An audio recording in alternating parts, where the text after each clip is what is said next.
एक तार में करंट आगे पीछे भाग रहा है और दूसरे में सीधा एक ही दिशा में बह रहा है। यही फर्क है एसी और डीसी का। चलो 3D में पूरा खेल समझते हैं।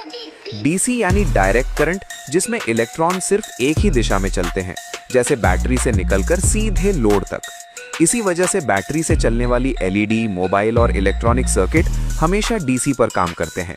दूसरी तरफ एसी यानी ऑल्टरनेटिंग करंट, जिसमें इलेक्ट्रॉन आगे पीछे दोनों दिशाओं में लगातार अपनी दिशा बदलते रहते हैं। एसी करंट की दिशा साइन वेव के हिसाब से बदलती है, इसलिए इसका ग्राफ ऊपर नीचे जाता है। घरों में जो बिजली आती है वो एसी होती है, क्योंकि एसी को लंबी दूरी तक भेजना आसान और सुरक्षित होता है। डीसी लंबी दूरी में ज्यादा नुकसान करती है, जबकि एसी को ट्रांसफार्मर की मदद से आसानी से कंट्रोल किया जा सकता है। इसी कारण चार्जर और पावर सप्लाई पहले एसी को डीसी में बदलते हैं। डायोड की मदद से बना ब्रिज रेक्टिफायर एसी को एक दिशा वाली डीसी में बदल देता है।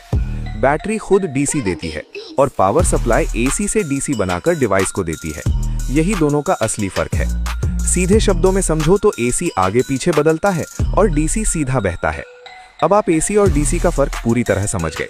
अगर आप बिजली और इलेक्ट्रॉनिक्स को ऐसे ही 3D में आसान और मजेदार तरीके से सीखना चाहते हैं तो ज़रीफ इलेक्ट्रिशियन की लैब को अभी सब्सक्राइब करो।